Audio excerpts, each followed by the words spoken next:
70 million Pakistani rupees without properly depositing it in the Tosha Khana, the government repository for gifts received by officials.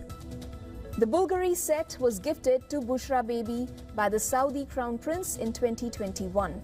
The case was filed this year by the National Accountability Bureau.